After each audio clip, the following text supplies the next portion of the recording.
Hello guys, you might be looking to replace your old tired laptop with something a little more powerful, something a little lighter, something thin, easy to maneuver and take with you, when you're mobile. I gave Microsoft a second look after purchasing many Apple products. They built the Surface Pro, the Surface Book. The materials they use are magnesium instead of aluminum. It's very thin, almost as thin as my Samsung S8 Plus. The product is pretty quality, pretty premium quality. I was really shocked. You're starting to see Microsoft stores in the malls. I would have been really, if you would have asked me several years ago if Microsoft could make a product as good as Apple, I would have said no way, no how. But they've come a long ways. When they first came out with the first Surface Pro, I thought, well, that's never going to work. You got all your weight up on top, and the keyboard is on the, no weight on the bottom, so it's top heavy.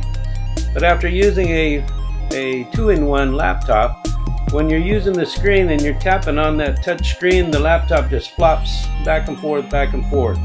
There's a lot to be said about how sturdy the Surface Pro is with the kickstand. And that kickstand is so thin that it melts away into the case and you don't even know it's there. It's such a lightweight unit.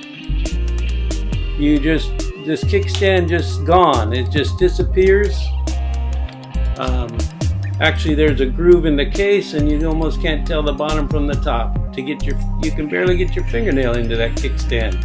Not some floppy piece of metal that just hangs and falls all over the place. It's got a sturdy hinge to it, and it's very premium.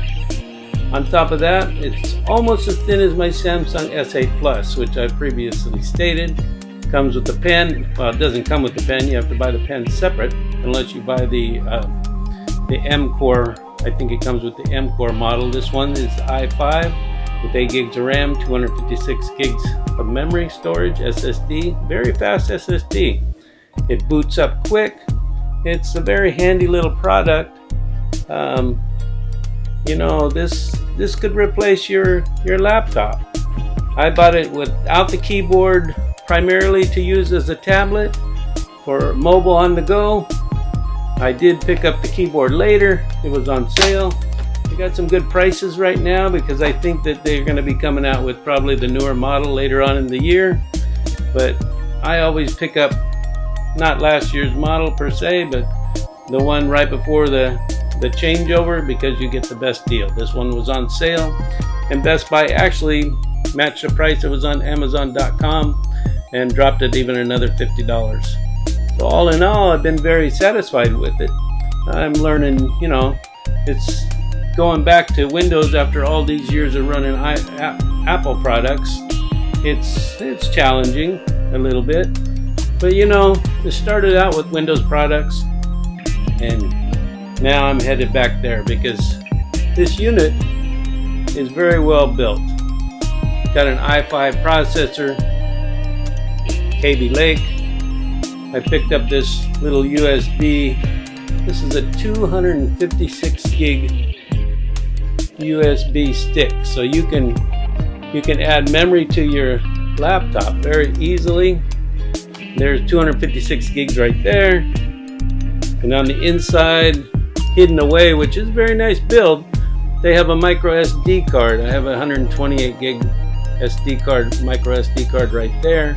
You could put a 256 gig SD card, micro SD card in there and up your storage. Battery life is really good.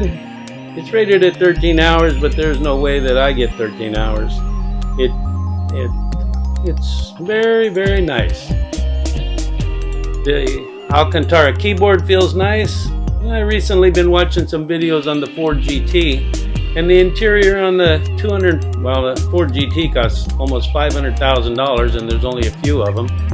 They actually use Alcântara fabric inside the Ford GT on the $500,000 supercar, which one recently sold for $1.7 million, but they weren't supposed to sell it. Ford's going after them now. But this unit, I suggest you check it out. You may have never given Microsoft another look. Apple users, be on the lookout.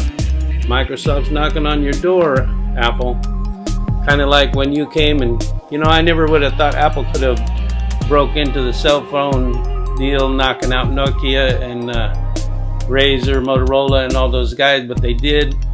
I think Microsoft is making some quality products with some innovative ideas, and they're knocking on Apple's door.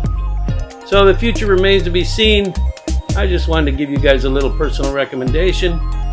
This Surface Pro 2017 model, I'm sorry. They didn't call it the Surface Pro 5 because it wasn't changed quite a bit enough, so they, instead of calling it the Surface 5, they call it the Surface 2017. Well, there you have it, guys. Please hit like and subscribe, and I'll catch you on the next one.